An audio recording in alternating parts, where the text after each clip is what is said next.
Hello बच्चों, जय हिंद, वंदे मातरम। मैं भूटान आपका अपने यूट्यूब चैनल भूटान पाठशाला में स्वागत करता हूं। मैं उम्मीद करता हूं कि आप बहुत अच्छे होंगे, मस्त होंगे, तंदुरुस्त होंगे और पढ़ाई भी बहुत ही शानदार तरीके से कर रहे होंगे। बच्चों, जैसा कि आप जानते हैं, हम क्लास 11th के कंटेंट्स का पहला चैप्टर स्टार्ट कर चुके हैं जिसका नाम है सेट। उसमें आज हम एक और बहुत ही इम्पोर्टेंट टॉपिक पे बात करने वाले हैं कि रिप्रेजेंटेशन ऑफ सेट्स क्या होता है। बच्चों, आपने देखा है कि सेट्स क्या होता है।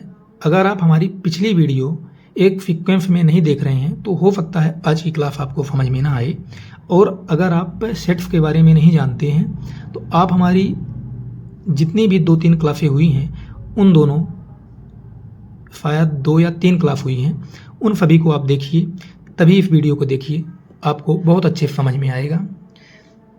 चलिए बच्चों, इस टॉपिक को स्टार्ट करने से पहले हम आपको बता दें कि रिप्रेजेंटेशन ऑफ सेट क्या होता है।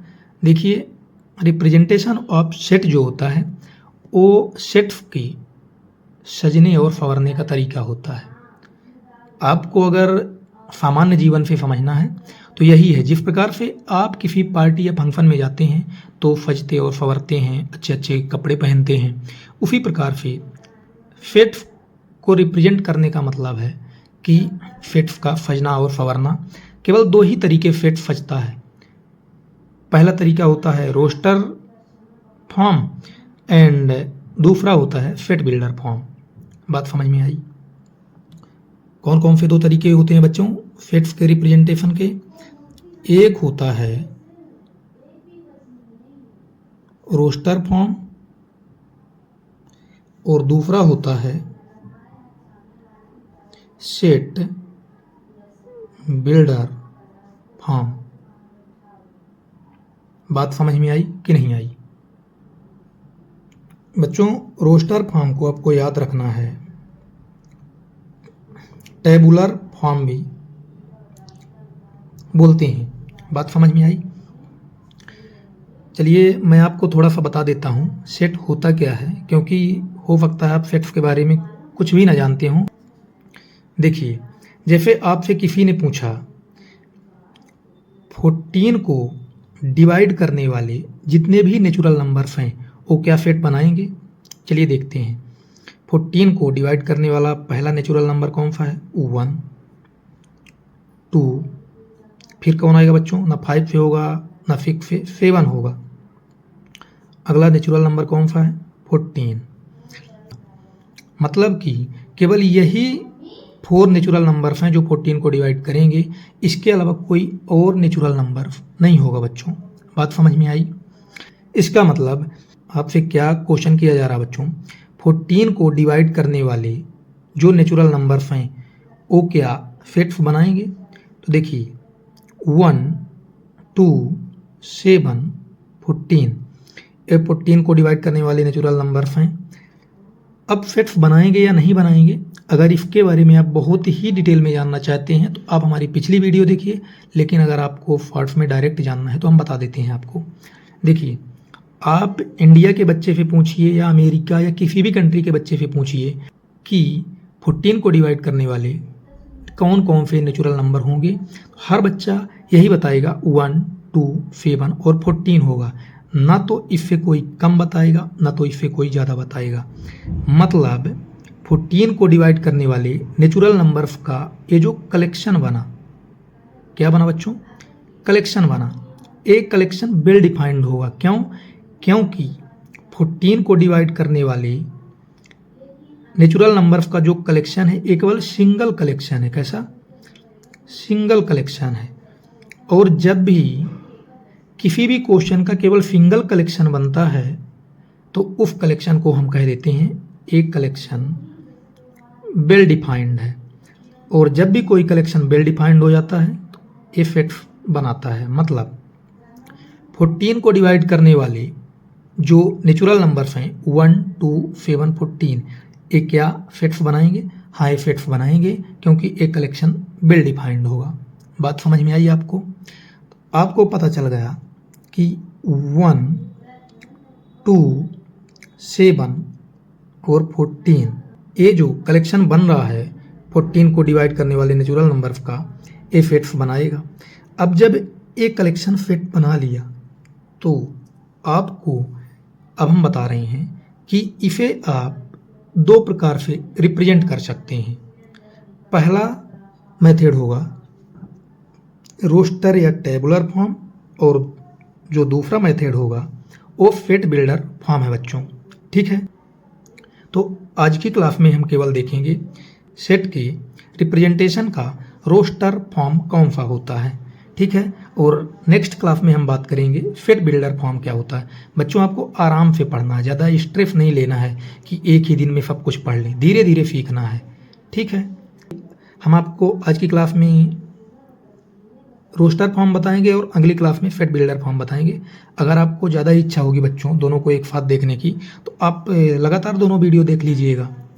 ठीक है, अब देखिए, आपने देखा ये जो कलेक्शन बन रहा है, ये जो कलेक्शन है क्या है, एक कलेक्शन है 14 को डिवाइड करने वाले नेचुरल नंबर्स का। एक कलेक्शन सेट बना रहा है, ये तो कंफर्म हो गया। अब जब ये कलेक्शन सेट्स बना लिया तो हमने क्या बताया, रिप्रेजेंटेशन ऑफ सेट का मतलब है सेट का सजना और संवरना। जिस प्रकार से आप पार्टी में जाने के पहले कभी कोट पैंट पहनेंगे, कभी कुर्ता पैजामा पहनेंगे, कभी ब्लेजर ये वो सब पहनते रहते हैं आप, इसी प्रकार से जब ऑब्जेक्ट्स का कलेक्शन आपको पता होना चाहिए, ये जो कलेक्शन में नंबर्स आए इन्हें हम ऑब्जेक्ट्स कहते हैं सेट का, या मेंबर्स कहते हैं। जैसे आप देखिए 14 को डिवाइड करने वाले नेचुरल नंबर कौन कौन से हैं, 1, 2, 7 और 14। तो इन सभी नेचुरल नंबर्स को हम क्या कहेंगे, ऑब्जेक्ट्स, मेंबर्स या एलिमेंट्स। बात समझ में आई। अब आपने देखा 1, 2, 7 और 14 का जो कलेक्शन है ये सेट्स बनाएगा। आपको एक कमी लग रही होगी इसमें, जो हम जानबूझकर करके रखे हैं। आपको लग रहा होगा कि आपने सर यहाँ कॉमा का यूज क्यों नहीं किया। हमें पता है कि आपको लग रहा होगा कि 12,714 है, आप कैसे बोल रहे हैं कि 1, 2, 7 और 14 है। ये सब हमने जानबूझकर किया है बच्चों, जिससे आपको अच्छे से समझ में आ जाए चीज़ें। अब देखिए, आपने देखा कि ये जो नंबर्स का कलेक्शन बन रहा है, ये एक सेट बना रहा है। अब इस सेट को आप दो प्रकार से रिप्रेजेंट कर सकते हैं, या तो इसे रोस्टर फॉर्म में रिप्रेजेंट कर दीजिए, या तो सेट बिल्डर फॉर्म में। लेकिन हमने आपको बताया आज की क्लास में हम केवल रोस्टर फॉर्म पे बात करेंगे बच्चों, अगली क्लास में हम सेट बिल्डर फॉर्म में बात करेंगे। मतलब इसी कलेक्शन को आज हम रोस्टर फॉर्म में रिप्रेजेंट कर रहे हैं, सेम इसी एग्जाम्पल को नेक्स्ट क्लास में हम सेट बिल्डर फॉर्म में रिप्रेजेंट करेंगे। ठीक है बच्चों, तो देखिए रोस्टर फॉर्म में अगर आप एलिमेंट्स के इस कलेक्शन को रिप्रेजेंट करना चाहते हैं तो इसका तरीका क्या होता है, आप इसके जो एलिमेंट्स हैं 1, 2, 7 और 14, इन सभी के बीच कॉमा का यूज करेंगे। कहने का मतलब आप सेट्स के जो एलिमेंट्स हैं उन सभी को कॉमा के यूज से सेपरेट करेंगे। बात समझ में आई। आपने 1, 2, 7, 14 को कॉमा का यूज करके सेपरेट कर दिया।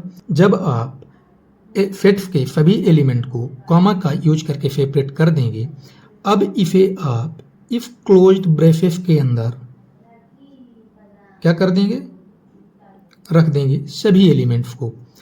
आपने क्या देखा, सेट्स के सभी एलिमेंट्स को कॉमा के द्वारा हमने सेपरेट कर दिया। सेपरेट करने के बाद ये जो एलिमेंट्स का कलेक्शन है, इस कलेक्शन को हमने इफ क्लोज्ड ब्रेसेस के अंदर रख दिया। मतलब क्लोज्ड ब्रेसेस के इनसाइड हमने सभी एलिमेंट्स को रख दिया। ये क्या है, क्लोज्ड ब्रेसेस। बात समझ में आई बच्चों। जब बच्चों आप सभी एलिमेंट्स को क्लोज्ड ब्रेसेस के अंदर रख देते हैं तो सेट्स का इस प्रकार का जो रिप्रेजेंटेशन होता है, इसे हम रोस्टर फॉर्म कहते हैं। कुछ नहीं है बच्चों, काफ़ी आसान है। आपको लग रहा होगा कि रोस्टर फॉर्म कोई एकदम रॉकेट साइंस टाइप का होगा, नहीं। देख कितना आसान है। आपको सभी एलिमेंट्स को कॉमा के द्वारा सेपरेट कर लेना है और इस क्लोज्ड ब्रेसेस के अंदर सभी एलिमेंट्स को रख देना है। जब आप कॉमा के द्वारा सेपरेट कर लिए और इफ क्लोज्ड ब्रेसेस के अंदर आपने सभी एलिमेंट्स को रख दिया, तो फैक्ट्स के रिप्रेजेंटेशन का ये जो तरीका है, इसे हम रोस्टर फॉर्म कहते हैं। बस इतना ही है रोस्टर फॉर्म में, इससे ज़्यादा कुछ भी नहीं है। देखिए, अब इसी कलेक्शन को बच्चों हम अगली क्लास में फिट बिल्डर फॉर्म में कैसे रिप्रेजेंट करते हैं आपको बताएंगे। कहने का मतलब, एक कलेक्शन जो है या तो इस प्रकार से लिखा जा सकता है रोस्टर फॉर्म में, या तो सेट बिल्डर फॉर्म में। तो आपने रोस्टर फॉर्म क्या होता है सेट्स का बच्चों आपने समझ लिया, ये रोस्टर फॉर्म है। अब देखिए, अब आप चाहते हैं इसको किसी और नाम से भी रिप्रेजेंट करना, आप क्या करेंगे, इसको हमने आपको बताया पिछली क्लासों में कि फैक्ट्स का जो नेम होता है वो इंग्लिश अल्फ़ाबेट के कैपिटल लेटर से रिप्रेजेंट करते हैं। इसे मान लीजिए हमने कैपिटल ए से रिप्रेजेंट कर दिया, बात समझ में आई। इसे बच्चों आप इस प्रकार से रिप्रेजेंट नहीं कर सकते हैं, क्योंकि स्मॉल लेटर्स का यूज बच्चों हम फैक्ट्स के एलिमेंट्स को रिप्रेजेंट करने के लिए करते हैं। इसीलिए आप फैक्ट्स का जो नाम है उसे कैपिटल लेटर से लिखेंगे और फैक्ट्स के एलिमेंट्स को स्मॉल लेटर से लिखेंगे। जैसे वॉवेल से बनने वाला जो सेट है ए, ई, आई, ओ, यू, ये बच्चों हमने कॉमा का यूज कर दिया। अब इसे रोस्टर फॉर्म में लिखना है तो हम क्या करेंगे, ये देखिए सभी एलिमेंट्स के बीच कॉमा का यूज किया। कॉमा का यूज करने के बाद बच्चों इसे आप क्लोज्ड ब्रेसेस के अंदर रख देंगे सभी एलिमेंट्स को। ठीक, अब इस सेट को बच्चों हम कैपिटल भी से रिप्रेजेंट करेंगे। अब ये वॉवेल्स का सेट है बच्चों, इसीलिए हमने इसे कैपिटल भी से लिखा। आप इसे इंग्लिश अल्फ़ाबेट के किसी भी लेटर से रिप्रेजेंट कर सकते हैं, लेकिन हाँ आपको ध्यान रखना है इसको आप इस प्रकार से स्मॉल भी से रिप्रेजेंट नहीं कर सकते इस कंप्लीट सेट को। क्यों, हमने बताया है कि आप सेट्स का नाम लिखने के लिए कैपिटल लेटर्स का यूज करते हैं इंग्लिश अल्फ़ाबेट के, और इसके एलिमेंट्स को लिखने के लिए आप स्मॉल लेटर्स का यूज करते हैं। देखिए, जैसे इसे आप इस प्रकार से नहीं लिख सकते ए, ई, आई, ओ, यू। क्यों, क्योंकि ए, ई, आई, ओ, यू सेट भी के एलिमेंट्स हैं। अब जब एलिमेंट्स हैं तो इस प्रकार से आप कैपिटल लेटर से नहीं लिख सकते, क्योंकि कैपिटल लेटर का यूज हम सेट्स का नाम लिखने के लिए करते हैं, जबकि सेट्स के एलिमेंट्स को लिखने के लिए हम स्मॉल लेटर्स का यूज करते हैं। बात समझ में आई। चलिए, हमने देखा कि रोस्टर फॉर्म क्या होता है सेट्स के रिप्रेजेंटेशन का। इसे अब हम व्यवस्थित तरीके से लिख लेते हैं जिससे आप नोट्स बना सकें। बच्चों, आपको नोट्स जरूर बनाते चलना है, नोट्स बहुत ही इंपॉर्टेंट है। देखिए, रोस्टर और टेबुलर फॉर्म जितना हमने आपको बताया सब कुछ वही लिखा गया है। In roster form all the elements of set are written inside closed braces. क्या बोला जा रहा है, रोस्टर फॉर्म में, in roster form all the elements of set are written inside closed braces. Roster form में जो सेट्स के elements हैं इन्हें हम क्लोज्ड ब्रेसेस के, इस क्लोज्ड ब्रेसेस के इनसाइड लिखते हैं, यही बात कही गई है। In roster form all the elements of set are written inside closed braces and commas are used to separate different elements. ये जो एलिमेंट्स हैं इनको सेपरेट करने के लिए हम कॉमा का यूज करते हैं, यही बोला गया है। बात समझ में आई। इस पॉइंट में देखिए, हम कुछ एग्जाम्पल ले लेते हैं। The set of all even positive integer less than 7। 7 से लेस देन जो इवन पॉजिटिव इंटीजर्स हैं उनसे बनने वाला जो सेट है उसे आपको रोस्टर फॉर्म में लिखना है। एक एग्जाम्पल लिया गया है, देखिए 7 से less than even positive integer कौन कौन से हैं। सबसे पहले आपको देखना है बच्चों कि 7 से लेस देन पॉजिटिव इंटीजर कौन कौन से हैं। 1, 2, 3, 4, 5, 6। बात समझ में आई। ये क्या है, पॉजिटिव इंटीजर्स हैं जो 7 से लेस देन है। ठीक है, अब इसमें बात किसकी की जा रही है, एक आपको क्या करना है बच्चों, पॉजिटिव इंटीजर्स हो गया, लेकिन हमें क्या देखना है, इवन पॉजिटिव इंटीजर्स का जो कलेक्शन बनता है वो सेट्स बनाएगा या नहीं। अब देखिए 2, 4, 6 इवन पॉजिटिव इंटीजर है, 2, 4, 6। अब ये जो कलेक्शन है ए बच्चों जो कलेक्शन है इवन पॉजिटिव इंटीजर का जो लेस देन फेवन है, ये क्या सेट बनाएंगे? हाँ बनाएंगे। क्यों? क्योंकि आप किसी भी बच्चे से बोलिए इस क्वेश्चन का केवल यही आंसर देगा कि 7 से less than even positive integer जो होते हैं वो 2, 4 और 6 होते हैं, इसके अलावा कोई और नहीं होते। मतलब इस क्वेश्चन का जो कलेक्शन बनेगा आंसर में वो केवल सिंगल कलेक्शन होगा, और जब भी किसी क्वेश्चन का सिंगल कलेक्शन बनता है वो कलेक्शन वेल डिफाइंड होता है। क्या होता है बच्चों? वेल डिफाइंड होता है। अब जब ये वेल डिफाइंड हो गया तो ए सेट्स बनाएगा। बात समझ में आई? अब आपको पता चल गया ए सेट्स बनाएगा। तो इसे हम दो प्रकार से रिप्रेजेंट कर सकते हैं, या तो रोस्टर फॉर्म में या तो सेट बिल्डर फॉर्म में। क्या? Set builder form. तो अभी तो आप सेट बिल्डर फॉर्म के बारे में नहीं जानते, रोस्टर फॉर्म के बारे में जानते हैं। तो इसे हम रोस्टर फॉर्म में कैसे लिखेंगे बच्चों? ये देखिए लिखा गया रोस्टर फॉर्म ही है सेट के रिप्रेजेंटेशन का। सबसे पहले आप कॉमा का यूज करेंगे इनके एलिमेंट्स के बीच। कॉमा का यूज करने के बाद इसके जितने भी एलिमेंट्स हैं इन सभी एलिमेंट्स को आप इफ क्लोज्ड ब्रेसेस के अंदर, क्या क्लोज्ड ब्रेसेस के इनसाइड रख देंगे बच्चों। बात समझ में आई आपको? तो 7 से less than even positive integers जो हैं बच्चों 2, 4, 6, इनको हमने कॉमा के द्वारा सेपरेट कर लिया और इसे क्लोज्ड ब्रेसेस के अंदर रख दिया। इस प्रकार से सेट का रिप्रेजेंटेशन जो होता है रोस्टर फॉर्म कहलाता है। ठीक बच्चों, चलिए नेक्स्ट एग्जाम्पल पे देखते हैं। ये सारी बातें हमने आपको पहले ही समझा दिया है, लेकिन फिर से समझिए। The set of all vowels in the English alphabet.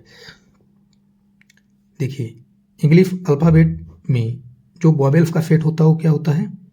A, E, I, O, you. अब आप जानते हैं बच्चों कि इंग्लिश अल्फाबेट में जो वोवेल्स का कलेक्शन होता है ये सेट्स बनाता है। इसका मतलब इसे हम रोस्टर फॉर्म में रिप्रेजेंट कर सकते हैं, क्योंकि जो भी कलेक्शन सेट बनाएगा उसे आप या तो रोस्टर फॉर्म में रिप्रेजेंट कर सकते हैं या तो सेट बिल्डर फॉर्म में। तो इस क्लास में बच्चों हम केवल रोस्टर फॉर्म देख रहे हैं सेट के रिप्रेजेंटेशन के, अगली क्लास में हम सेट बिल्डर फॉर्म देखेंगे। तो देखिए ये वोवेल्स का जो कलेक्शन है सेट बना रहा है। अब ये सेट बना रहा है तो इसे हम रोस्टर फॉर्म में कैसे रिप्रेजेंट करेंगे? देखिए हमने क्या बताया आपको, सबसे पहले ये जो एलिमेंट्स हैं ए, ई, आई, ओ, यू, इनमें कॉमा का यूज कर लेना है बीच में इनको सेपरेट करने के लिए सभी को। इसके बाद सेपरेट आपने कर लिया कॉमा का यूज करके सभी एलिमेंट्स को, इसे इफ क्लोज्ड ब्रेसेस के इनसाइड लिख देंगे बच्चों सभी एलिमेंट्स को। जैसे ही आप वेल डिफाइंड कलेक्शन के सभी एलिमेंट्स को इफ क्लोज्ड ब्रेसेस के अंदर रख देते हैं कॉमा के द्वारा सेपरेट करने के बाद, तो सेट्स के इस प्रकार के रिप्रेजेंटेशन को हम बच्चों कहते हैं रोस्टर फॉर्म। बात समझ में आई? ये बताया गया है आपको कि the set of all vowels in the English alphabet, ये जो रिप्रेजेंटेशन का तरीका है बच्चों इसे हम रोस्टर फॉर्म कहते हैं। बात समझ में आई आपको? ध्यान रखना है रोस्टर फॉर्म में एलिमेंट्स को कॉमा के द्वारा हम सेपरेट करेंगे और उन सभी एलिमेंट्स को हम क्लोज्ड ब्रेसेस के इनसाइड जब रख देंगे तो वो जो रिप्रेजेंटेशन का तरीका है सेट्स का वो रोस्टर फॉर्म कहला जाएगा। बात समझ में आई बच्चों? रोस्टर फॉर्म से रिलेटेड कुछ इंपॉर्टेंट पॉइंट हैं, चलिए उनको देख लेते हैं हम। नोट है बच्चों, पॉइंट नंबर 1 है in roster form the order in which the elements are listed is immaterial. Immaterial का मतलब क्या होता है बच्चों? इन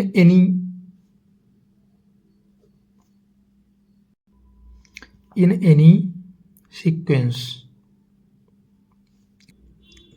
कहने का मतलब बच्चों में जब आप किसी भी सेट को रोस्टर फॉर्म में रिप्रेजेंट करते हैं, जैसे मान लीजिए कि 1, 2, 7 और 14, ये 14 को डिवाइड करने वाले नेचुरल नंबर्स का कलेक्शन है और ए सेट्स बना रहा था, आपने समझा था। ए हमने इसे रोस्टर फॉर्म में रिप्रेजेंट कर दिया। अब इस पॉइंट पे बच्चों हमने आपको इसे काफ़ी अच्छे समझा है कि ये रोस्टर फॉर्म रिप्रेजेंटेशन कहलाएगा।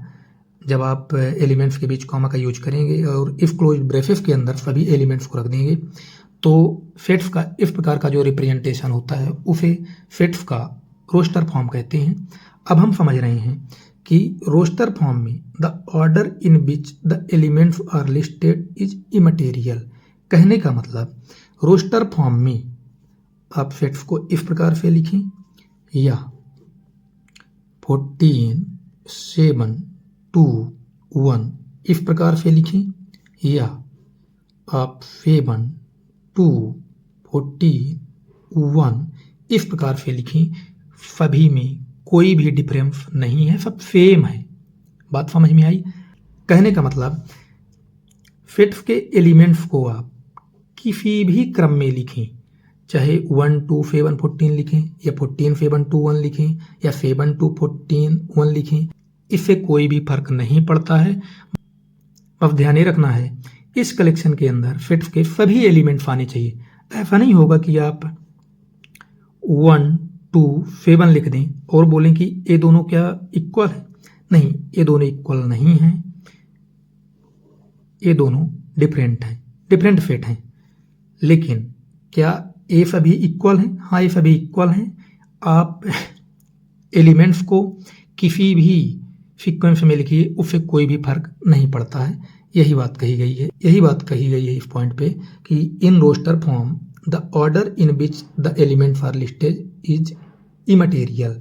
इसमें बच्चे काफ़ी कंफ्यूज रहते हैं।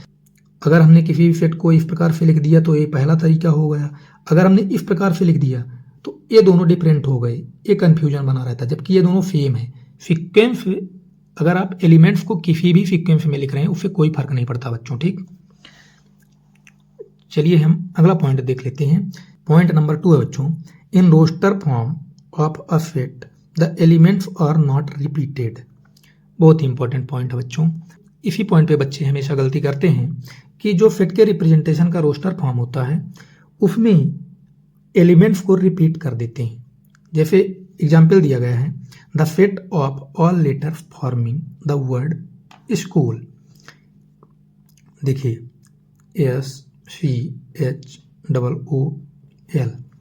आपको बोला जा रहा है कि स्कूल के अंदर जितने भी लेटर्स यूज हुए हैं उनसे बनने वाला जो कलेक्शन है वो क्या सेट बनाएगा, देखते हैं। और बनाएगा तो उसे रोस्टर फॉर्म में लिखिए, SCHOOL।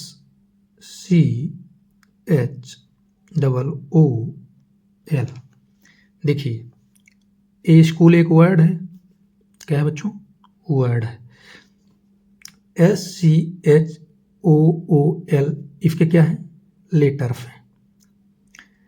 अब देखिए, आप किसी भी बच्चे को बोलिए, चाहे किसी भी कंट्री का हो, कि स्कूल वर्ड में यूज होने वाले लेटर्स का जो कलेक्शन है वो क्या सेट्स बनाएगा? जी हाँ बच्चों, बिल्कुल बनाएगा। क्यों? क्योंकि ये जो लेटर्स का कलेक्शन बन रहा है, ये जो कलेक्शन बन रहा है, एक कलेक्शन वेल डिफाइंड होगा। वेल डिफाइंड क्यों होगा? क्यों? स्कूल से बनने वाला जो लेटर का कलेक्शन है केवल यही बनेगा, इसके अलावा कोई और कलेक्शन नहीं बनेगा। कहने का मतलब ये सिंगल कलेक्शन है, और जब सिंगल कलेक्शन बनता है तो उस कलेक्शन को हम कहते हैं वेल डिफाइंड, और जब ये कलेक्शन वेल डिफाइंड है तो एक कलेक्शन सेट्स भी बनाएगा। बात समझ में आई आपको? अब जब आपने समझ लिया कि ये जो कलेक्शन है SCHOOL सेट्स बनाएगा, तो बोला जा रहा है कि इसे आप रोस्टर फॉर्म में लिखिए। तो हमने आपको क्या बताया था, किसी भी सेट्स को रोस्टर फॉर्म में रिप्रेजेंट करने के लिए सबसे पहले उस सेट के जो एलिमेंट्स हैं उनमें आप कॉमा का यूज करेंगे। ये आपने कॉमा का यूज किया, और पहला स्टेप ये हो गया कि कॉमा का यूज करना है एलिमेंट्स के बीच।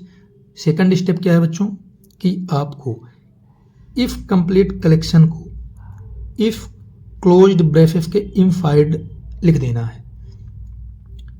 क्या करना है? सबसे पहले एलिमेंट्स के बीच कॉमा का यूज करना है, फिर इफ क्लोज्ड ब्रेसेस के अंदर आपको सभी एलिमेंट्स को लिख देना है। आप जब कलेक्शन को इफ क्लोज्ड ब्रेसेस के अंदर लिख दिए तो सेट्स के रिप्रेजेंटेशन का ये जो तरीका होता है ये रोस्टर फॉर्म कहला जाता है। बच्चों बात समझ में आई। लेकिन बच्चा इतना करके खुश हो जाएगा कि जो स्कूल के लेटर से बनने वाला सेट है उसे हमने रोस्टर फॉर्म में इस प्रकार से लिख दिया। लेकिन आपको बता दें बच्चों ये तरीका बिल्कुल भी गलत है। आपको 0 नंबर दे दिए जाएंगे अगर आप इस प्रकार से लिख देंगे। क्यों? आपको ध्यान क्या रखना, आप बोलेंगे सर हमने क्या गलती कर दी, अभी तक आप तो ऐसे ही बता रहे थे। रुकिए, ध्यान रखना है, यही पॉइंट यहाँ लिखा गया है। In roster form of a set the elements are not repeated. मतलब रोस्टर फॉर्म में एलिमेंट्स कभी भी रिपीट नहीं किए जाते हैं। लेकिन आपने ये गलती कर दी। देखिए FCHOOL, यहाँ आपने गलती क्या कर दिया, ओ को 2 बार लिख दिया। जबकि सेट रिप्रेजेंटेशन के रोस्टर फॉर्म में हम रिपीट नहीं करते हैं एलिमेंट्स का। बच्चों आपको ये ध्यान रखना है। मतलब इसका लिखने का सही तरीका क्या होगा, SCH, अब यहाँ O 2 टाइम्स आ गया तो आपको एक ही बार लिखना है OL। ये बच्चों सेट के रिप्रेजेंटेशन का सही रोस्टर फॉर्म हुआ। बात समझ में आई। आपको ध्यान रखना है जब भी आप रोस्टर फॉर्म में सेट को रिप्रेजेंट करें तो एलिमेंट्स को रिपीट नहीं करेंगे। जैसे यहाँ रिपीट कर दिए तो ये गलत हो गया, यहाँ इस प्रकार से लिखेंगे, रिपीट नहीं करेंगे। बच्चों आपको हम शॉर्ट्स में बता देते हैं जितनी भी बातें अभी हमने किया है इस क्लास में। देखिए सेट्स को हम कितने तरीके से रिप्रेजेंट कर सकते हैं, एक तो रोस्टर फॉर्म में, दूसरा सेट बिल्डर फॉर्म में। बात समझ में आई। रोस्टर फॉर्म और सेट बिल्डर फॉर्म सेट के रिप्रेजेंटेशन का 2 तरीका है। आज हम किस पे बात किए हैं, रोस्टर फॉर्म में। अगली क्लास में बात करेंगे सेट बिल्डर फॉर्म क्या होता है। कहने का मतलब एक ही सेट को आप 2 प्रकार से रिप्रेजेंट कर सकते हैं, या तो रोस्टर फॉर्म में या तो सेट बिल्डर फॉर्म में। तो रोस्टर फॉर्म में क्या ध्यान रखना है, जब भी आप एलिमेंट्स को लिखें सेट्स के तो आप EIOU इनके बीच कॉमा का यूज करेंगे और इसे इफ क्लोज्ड ब्रेसेस के इनसाइड रखेंगे। बात समझ में आई। जब आप कलेक्शन के सभी एलिमेंट्स को इस क्लोज्ड ब्रेसेस के अंदर लिख दिए कॉमाज का यूज करके तो इस प्रकार का रिप्रेजेंटेशन रोस्टर फॉर्म कहला जाता है। बात समझ में आई। लेकिन इस प्रकार से रिप्रेजेंट करते टाइम आपको ध्यान रखना है कि आप इनको किसी भी क्रम में लिखें, किसी भी सीक्वेंस में लिखें, उससे कोई भी फर्क नहीं पड़ता। इसी बात को आप ऐसे लिख दीजिए EAOUI, कोई फर्क नहीं पड़ता, दोनों सेम बातें हैं। पर ध्यान रखना है इसमें AEIOU है तो इसमें भी AEIOU होने चाहिए, चाहे किसी भी सीक्वेंस में, उससे कोई फर्क नहीं पड़ता। ठीक है। एक और बात हमने क्या बताई थी बच्चों, सेट्स में एलिमेंट्स को रिपीट नहीं करना है। जैसे यहाँ O 2 टाइम्स आ गया तो A रोस्टर फॉर्म में लिखने का सही तरीका नहीं है। सही तरीका है कि एक ही बार आप एलिमेंट्स को लिखिए। ठीक बच्चों, मैं उम्मीद करता हूँ कि आपको समझ में आ गया होगा कि सेट्स के रिप्रेजेंटेशन का रोस्टर फॉर्म क्या होता है। अगली क्लास में हम सेट्स के रिप्रेजेंटेशन का सेट बिल्डर फॉर्म करेंगे बच्चों। इसे आप अच्छे से पढ़िएगा। धन्यवाद।